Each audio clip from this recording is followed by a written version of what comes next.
Muri ibi bihe ku isi ikoranabuhanga ryifashishwa mu mirimo itandukanye y'abantu. Kimwe mu bikoresho ryifashisha ni mudasobwa benshi bazi cyane ku izina ry'icyongereza computer. Ari hagati ya 2000 na 2002 niho navuga nahuye na computer bwa mbere no kuyikoraho kuyimenya nyirizina nahuye nayo muri kaminuza nkuru y'u Rwanda. Ubwo hari mu mwaka wa 2004 na 2005. Icyo gihe rero isomo twarigishwaga n'umwarimu witwa Jean Baptiste Birushwa. Ubu ni Nizeyimana Alexis, umwe mu batuye mu mujyi wa Kigali ukoresha mudasobwa mu kazi ke ka buri munsi.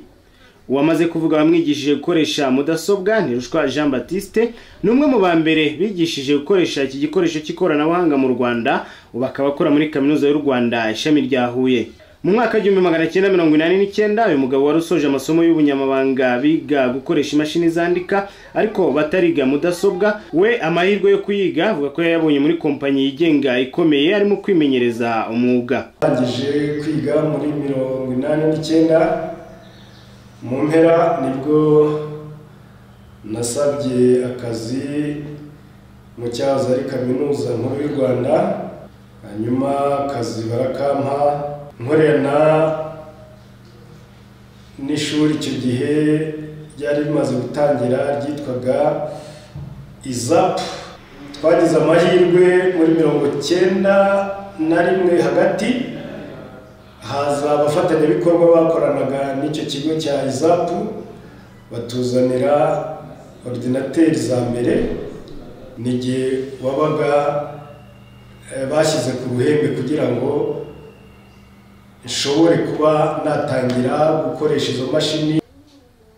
Mu ntangiriro z'iyo myaka 1990 ni Rushwa Jean Baptiste avuga ko byari bigoye kumvisha abantu kwiga gukoresha mudasobwa. Imashini twita computer karagashya navuga mu Rwanda muri rusange no muri kaminuza by'umwihariko, kurya kenshi niyo wigishaga yaba umwarimu cyangwa se bagenzi bawe akenshi wasangaga bayitinya, ugasanga agakoresho dukoresha twita suri cyangwa se imbeba, ukabona wamubwira uti fata hano akagira ubwoba ati kitaniki, ariko je nk'umuntu wari umenyereye nkamubwira ko ahubwo ari mugenzi wawe mukorana ugomba kumushirika ubwoba noneho mugakorana.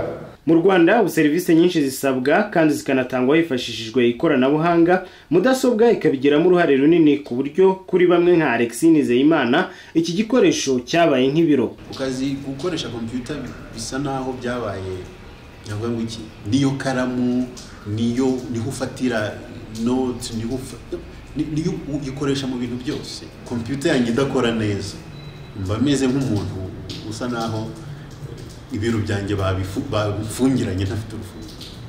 Jean Baptiste Mico Myiza, Ijwi ry'Amerika, Kigali.